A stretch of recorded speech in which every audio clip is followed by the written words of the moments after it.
Bonjour, je me présente. Je suis Naufal Baromdan, enseignant de français dans la région de Ktibet el-Médioni, à Monastir. Notre séance d'aujourd'hui portera sur l'explication du texte. L'absent, qui figure dans votre manuel à la page 22. On doit l'encadrement à Madame Nouza Ben Hriz, inspectrice de français dans la région de Monastir. Avant d'entamer notre séance, je vous invite à observer cette image. Nous remarquons une femme en train d'observer la photo d'une enfant. Probablement une photo d'elle, qui lui rappelle son enfance et fait ressurgir dans sa mémoire des souvenirs du passé. Les souvenirs sont donc les traces, les images que garde notre mémoire du passé. Parfois, il suffit d'une odeur, d'une couleur, d'une image pour que ressurgissent ces souvenirs, qu'ils soient tristes ou heureux. Souvent, on est pris par un sentiment de nostalgie, en souvenir d'un passé heureux, d'une personne chère trop tôt perdue, ou du pays natal. À présent, découvrons le texte. L'absent. Je porte votre attention à cet égard sur l'importance des éléments de paratexte, dont le titre du texte, celui de l'œuvre et la présentation de l'auteur, car ils nous fournissent des informations nécessaires qui pourraient nous aider dans notre explication du texte. L'auteur, Linda Lay, c'est une auteure française d'origine vietnamienne. Très jeune, elle a quitté son pays en y laissant sa famille. Le titre de l'œuvre, Lettre morte. Titre du texte, L'absent. Alors, quelle hypothèse de lecture pourrait-on émettre à partir de ces éléments? Le titre de l'œuvre, Lettre morte, il suggère l'idée de message ou d'hommage rendu à un mort, ou au passé. Titre du texte, L'absent, désigne une personne qui manque, qui n'est pas présente, là où elle devrait être. L'emploi de l'article défini marque ici l'importance de cette personne, dont l'absence physique semble raviver le souvenir. Il s'agirait peut-être d'un hommage rendu à une personne disparue ou au passé. Cet absent est peut-être un mari, un amant, ou un père décédé, ou alors en voyage. Passons à présent à la lecture de ce texte. Et nous allons vérifier si nos hypothèses vont se confirmer ou non. L'absent. Vivant en France, la narratrice évoque le souvenir de son père resté au Vietnam et dont elle vient d'apprendre la mort. Elle s'adresse à Cyrus, un interlocuteur fictif. L'enfant que j'étais alors avait peu de jouets, peu d'amis. Mon père me tenait lieu de compagnon de jeu. Il fabriquait des cerfs-volants, des lanternes, il dessinait des animaux. Il me racontait la vie des oiseaux qu'on ne voyait pas en ville. Mon père, dis-je à Cyrus, était né dans une famille de paysans, au milieu d'un jardin peuplé de singes et d'oiseaux. En arrivant en ville, il avait gardé la nostalgie de la nature. Dans ses lettres, il me disait que, de temps à l'autre, il prenait le bateau et allait à la mer, ou le train pour se rendre au nord, au pays de sa jeunesse.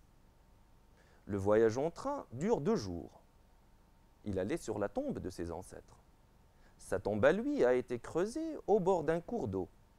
M'y rendrai-je un jour?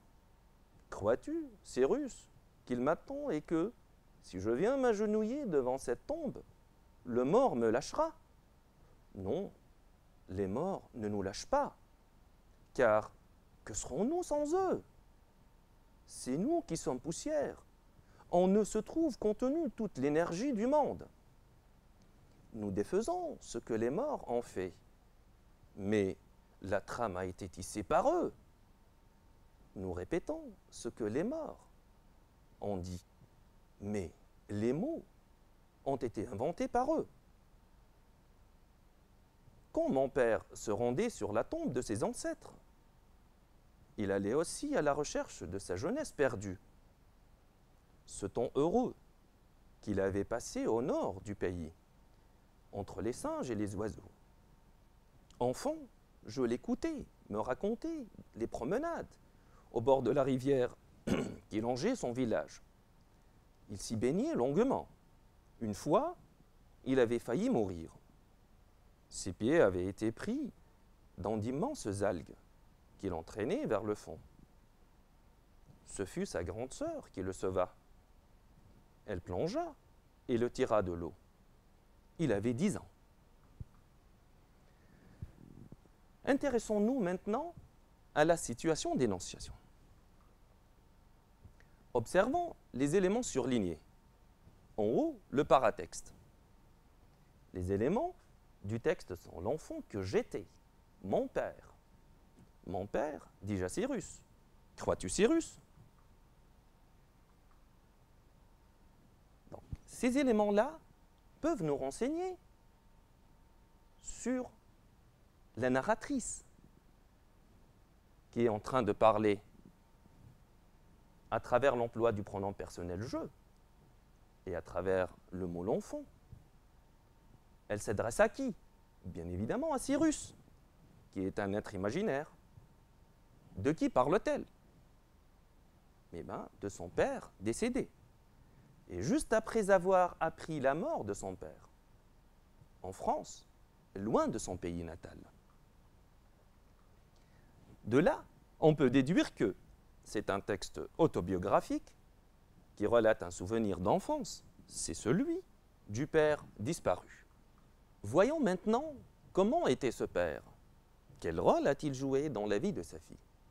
Pour ce faire, je vous invite à observer les éléments surlignés dans le texte.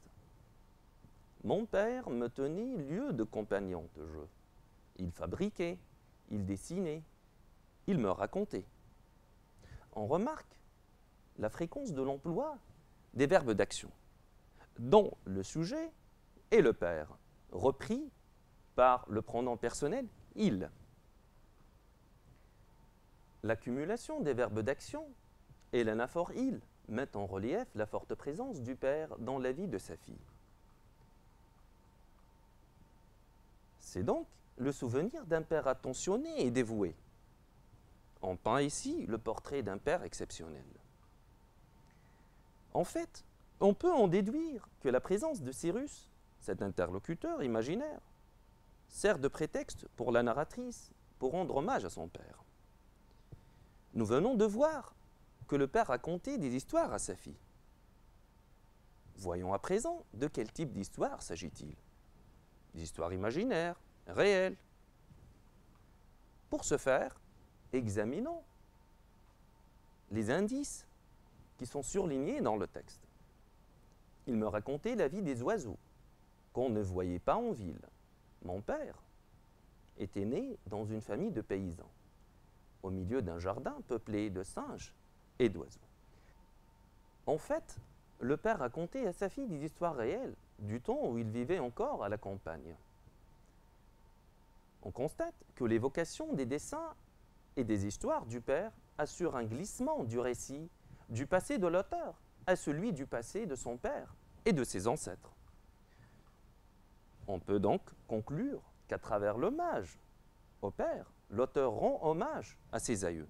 Qu'est-ce qui montre aussi que le père était très attaché à son passé? Par quels moyens cherchait-il à remonter le temps? Voyons donc dans le texte. Il avait gardé la nostalgie de la nature.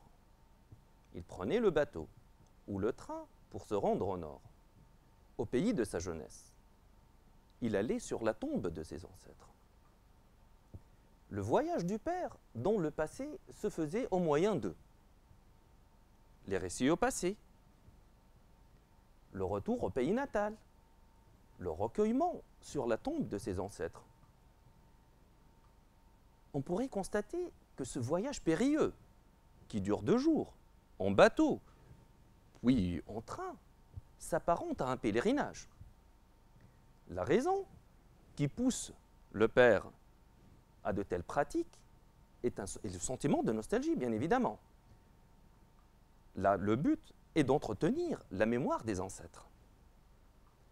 Voyons maintenant, que pense la narratrice du comportement de son père? Est-ce qu'elle approuve? Est-ce qu'elle désapprouve? On va le voir. Lisons à présent les éléments surlignés dans le texte. Il allait sur la tombe de ses ancêtres. Sa tombe à lui a été creusée au bord d'un cours d'eau.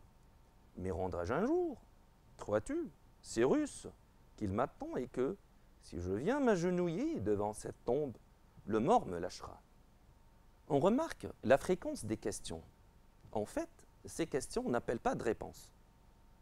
Ce sont donc des questions oratoires. Les questions oratoires expriment sa tristesse, son chagrin et son angoisse en raison de son incertitude de pouvoir un jour aller se recueillir sur la tombe de son père. Voyons maintenant quel autre procédé utilise-t-elle. En revenant au texte, nous pourrons remarquer qu'en plus de l'interrogation oratoire, l'auteur emploie l'antithèse et un vocabulaire mélioratif. L'interrogation oratoire, que serons-nous sans eux, signifie rien. L'antithèse dans nous qui sommes poussière, en eux, toute l'énergie du monde. Nous défaisons, les morts en fait. Nous répétons les mots inventés par eux. Un vocabulaire mélioratif, énergie du monde, on fait, trame, tissé. En minimisant le rôle des vivants, la narratrice glorifie les morts, qui, selon elle, nous donnent la force de vivre en éclairant notre chemin et en donnant sens à notre existence. On peut en déduire que l'auteur partage la vénération qu'avait son père pour les aïeux et que l'intention de l'auteur, de la narratrice, était de rendre hommage aux ancêtres, pérenniser leur mémoire, transmettre le culte du passé et enfin faire son deuil. Enfin, comme synthèse, on peut retenir que, dans ce texte de Linda Lay, l'absent n'est autre que le père, dont la mort a profondément endeuillé la narratrice. Éprouvant le besoin d'extérioriser ses peines et de rendre hommage à ses aïeux, elle invente un interlocuteur fictif, Cyrus. Or, en réalité, c'est à nous, lecteurs, qu'elle s'adresse pour nous transmettre le culte du passé. Nous arrivons ainsi à la fin de notre séance. J'espère qu'elle vous a été utile. Merci pour votre attention.